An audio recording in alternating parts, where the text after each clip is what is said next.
안녕하세요. 저는 올해 30대 중반인 여자입니다. 지금 직장을 다니면서 평범하게 살아가고 있고, 결혼은 아직 안 했어요. 간절함이 없기도 하고, 아직 마음에 드는 사람을 못 만났습니다. 제가 이렇게 일상생활을 다시 시작한 것도 얼마 되지 않았는데요. 불과 몇 년 전까지만 해도 하루하루를 살아가는 게 버거울 정도로 사는 게 힘들었습니다. 하지만 시간이 약이라는 말이 괜히 있는 게 아니더라고요. 지금 생각해도 그 시간을 어떻게 보냈나 싶습니다. 다들 저의 이야기를 들으시면 깜짝 놀라실 거예요. 저는 어렸을 때 화목한 집안에서 자랐습니다. 부모님은 공부를 강요하지 않으셨고 늘 제가 하고 싶은 거 다 하게 해주셨어요.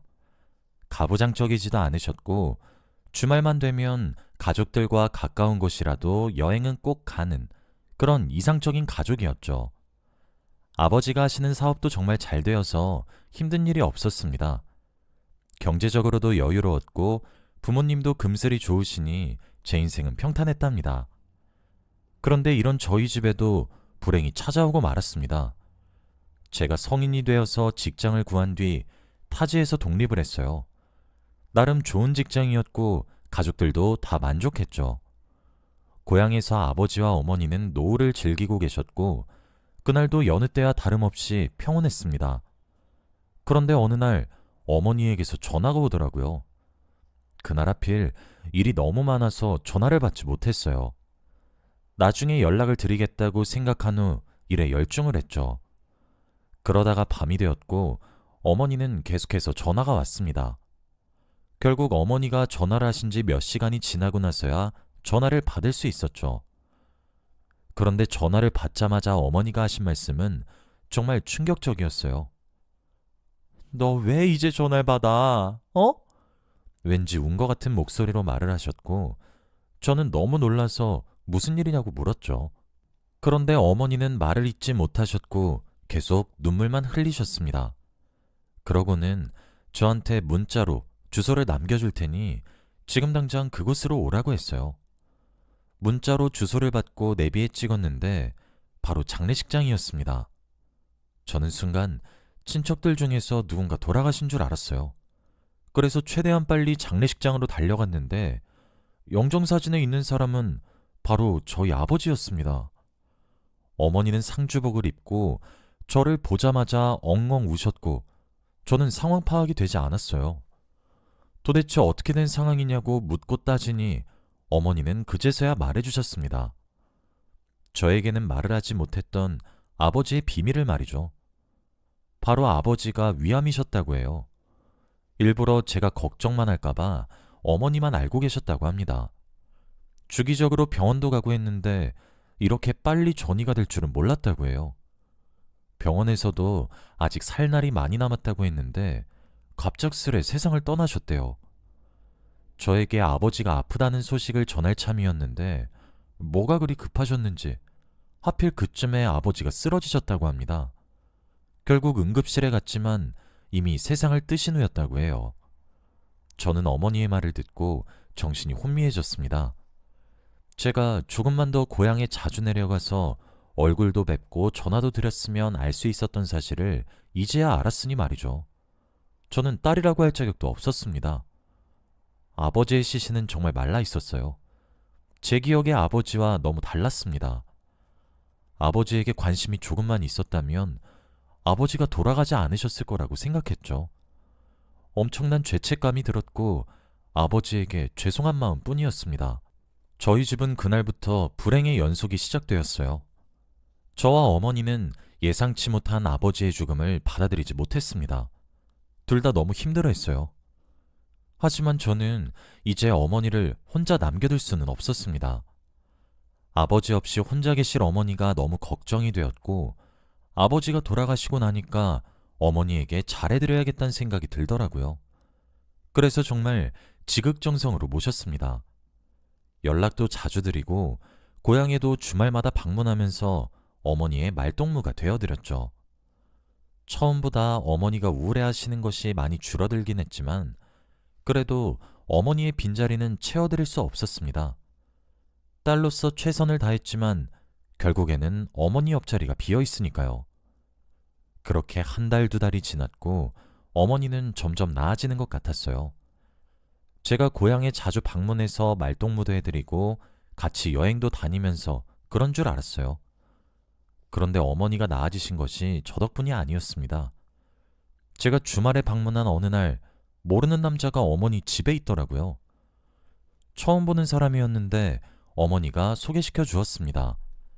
그 사람은 바로 어머니가 만나고 있다는 남자였어요. 그날 저는 엄청나게 놀랐어요. 만난 지 조금 됐다고 했고 어머니가 힘들 때마다 옆에서 위로도 많이 해주셨다고 하더라고요. 그 남자 덕분에 상처를 치유할 수 있었다고 합니다. 저는 너무 충격적이었고 할 말을 잃었어요. 솔직히 저는 아직 아버지를 보내지 못했어요. 그런데 아내인 어머니는 아버지가 돌아가신 지 얼마 되지도 않았는데 금세 다른 남자를 만난다고 하니까 이해가 되지 않더라고요. 그리고 옆에서 지켜본 그 남자는 제 마음에 들지 않았습니다. 어머니보다 나이도 어린 사람이었는데 약간 챙김받는 스타일이시더라고요. 저희 어머니가 밥도 해주고 용돈도 주고 그랬습니다. 저는 어머니를 감싸주는 듬직한 사람을 만났으면 했는데 어머니가 챙겨줘야 하는 사람을 만나니까 마음에 들지 않았어요. 그래서 그 남자를 환영해주지는 못했습니다. 그리고 굳이 왜 저희 어머니와 사귀는지 이해가 되지 않았어요. 저희 어머니는 결혼까지 했던 여자고 자식까지 있습니다. 어머니가 또래분들에 비해 아이를 빨리 낳으셔서 많이 젊은 편이긴 하지만 그래도 40대 후반이셨고 그 남자는 나이가 많이 어려서 더 좋은 여자를 만날 수 있을 것 같았어요. 그때 제 머릿속에는 오로지 돈밖에 없었습니다. 어머니가 아버지가 돌아가신 후 유산을 많이 받았어요. 그래서 그걸 노리고 저희 어머니를 이용하는 건 아닐까 싶었어요. 인상도 좋지 않았고 계속 어머니한테 용돈을 타서 쓰는 것도 거슬렸습니다. 그런데 제가 그 사람이 마음에 들지 않는 건 아무 상관없었어요. 어머니가 그 남자한테 아주 푹 빠지셨습니다. 하루 종일 싱글벙글 웃고 다녔거든요. 이렇게까지 좋아하시는 걸 보니 제가 선뜻 헤어지라고 말을 할 순 없었습니다. 그런데 그날 어머니와 그 남자분은 정말 충격적인 소식을 전하셨어요. 바로 두 분이서 결혼을 한다고 했습니다. 어머니는 자신이 너무 힘들 때 이 사람이 옆에 있어줘서 결혼을 하고 싶다고 생각했다며 말리지 말라고 했어요. 아버지가 돌아가신 후 혼자 너무 외롭고 힘들었는데 이제는 그렇게 되기 싫다고 말이죠. 앞으로 남은 인생은 그 남자와 보내고 싶다고 하셨습니다. 그러면서 저보고 그 아저씨한테 아빠라고 부르라고 하더군요. 저는 어머니한테 조금 실망했습니다. 그 아저씨를 저는 그날 처음 뵙고 마음에 들지 않았어요. 그리고 아버지의 죽음을 아직 받아들이지 못했는데 새아빠라뇨?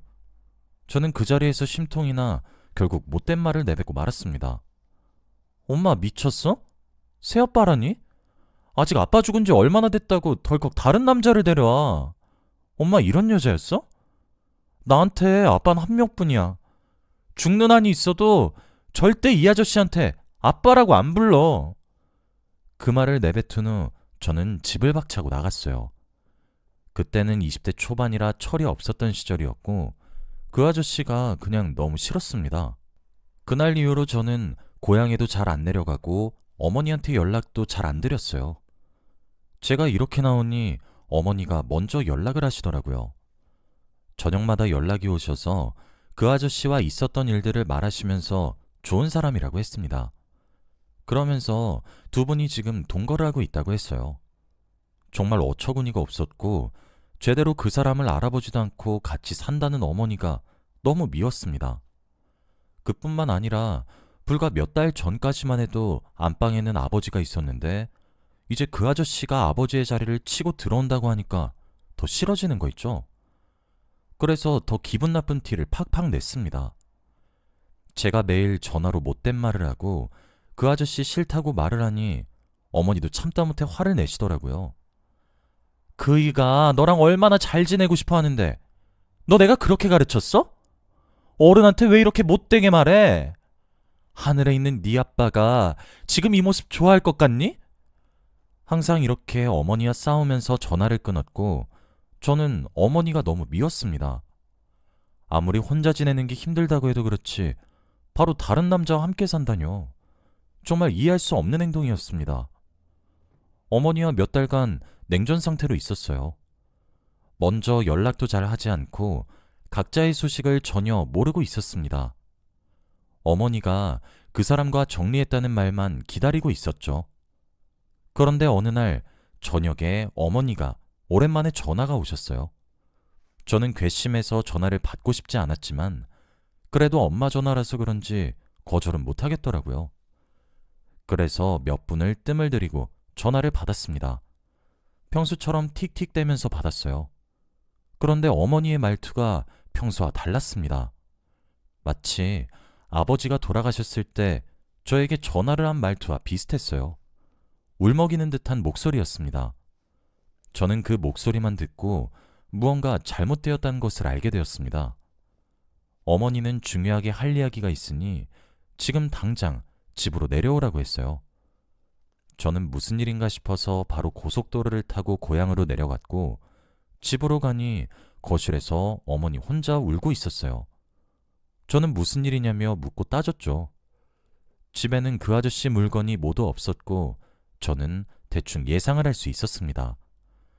단순히 두 분이 헤어져서 어머니가 우시는 줄 알았어요. 그런데 어머니는 저에게 충격적인 말을 해주셨습니다. 바로 유산을 했다는 내용이었어요. 어머니가 40대 후반의 나이에 기적적으로 임신을 했다고 합니다. 당연히 그 남자아이였고 어머니는 당연히 낳으려고 했대요.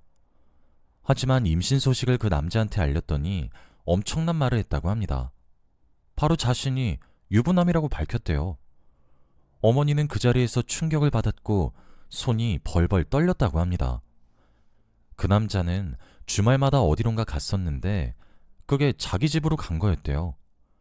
항상 골프를 치러 간다고 했었는데 알고 보니 기러기 부부여서 자기 가족들 집으로 갔다고 합니다. 어머님은 유부남인 줄 모르고 만났고 임신했다고 하니 유부남이라고 밝힌 거죠. 그리고 그 남자는 내 아인 맞는 거지? 라는 무책임한 말을 했다고 합니다. 어머니는 그 말에 정이 다 떨어졌고 할 말을 잃었다고 해요.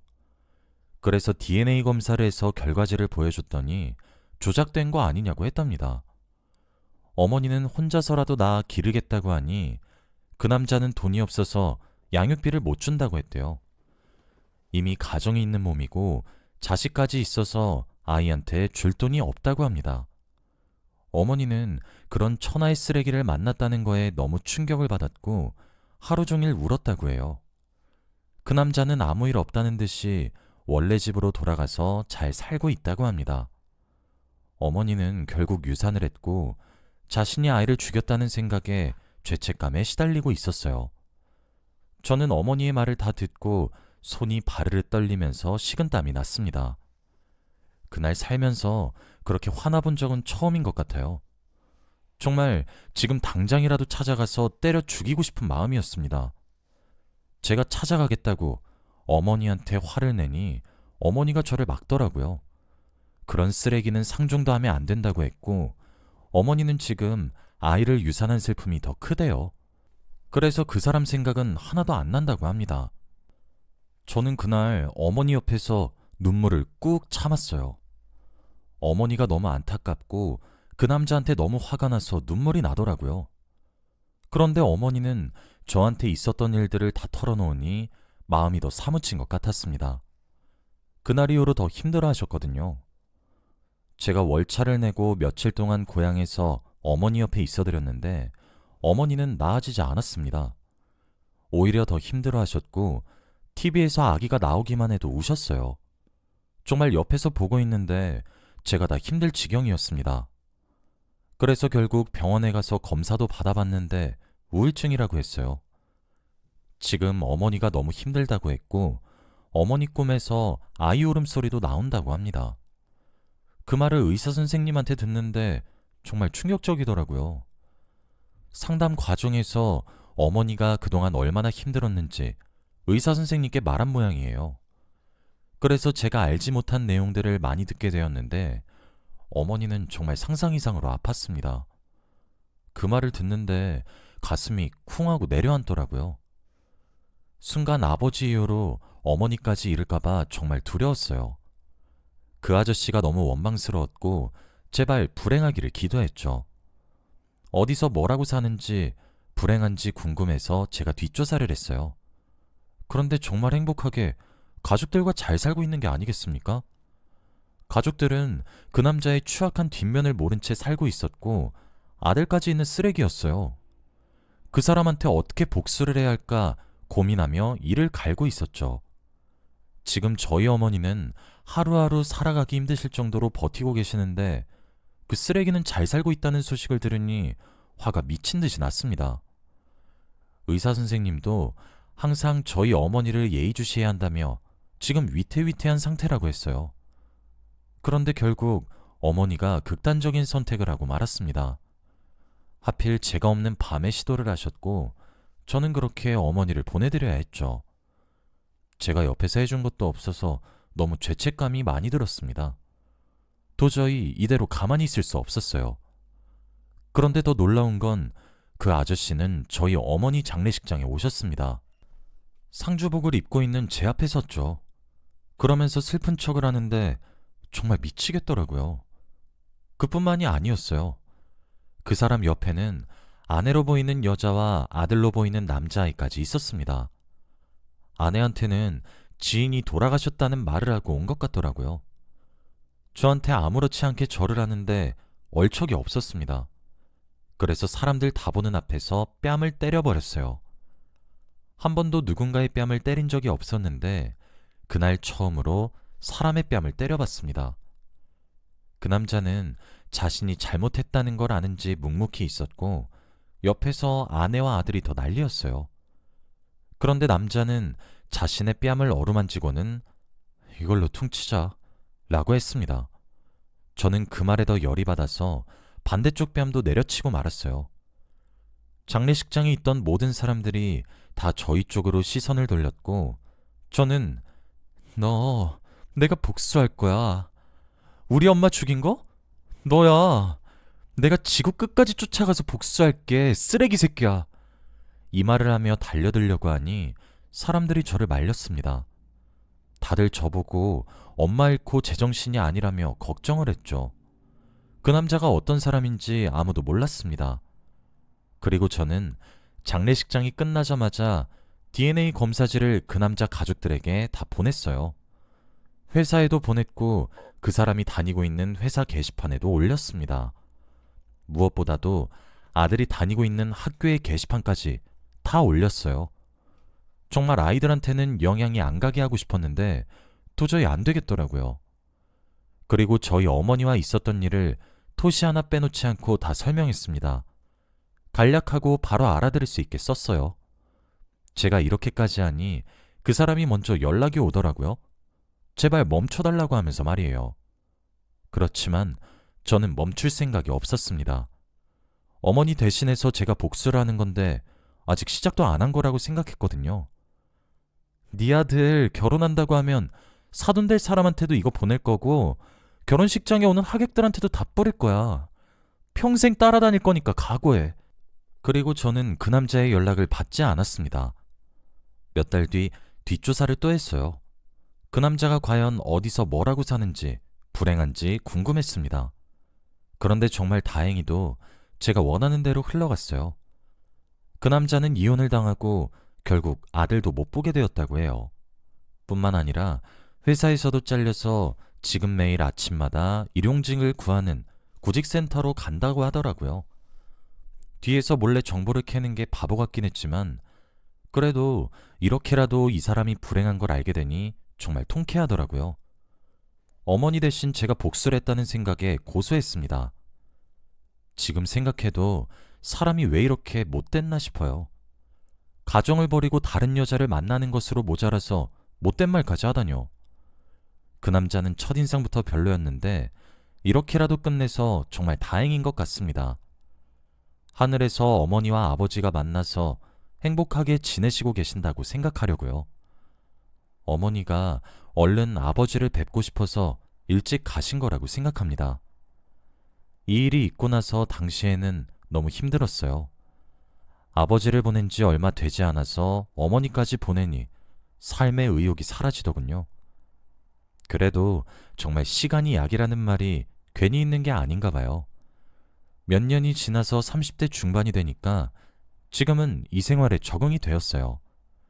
일상생활도 적응했고 매년마다 부모님 제사도 잘 지내고 있습니다. 다들 저의 이야기를 들으시고 이성 잘 만나시길 바래요. 못된 사람들 안 만나시길 바랍니다. 저의 이야기는 여기까지예요. 들어주셔서 감사합니다.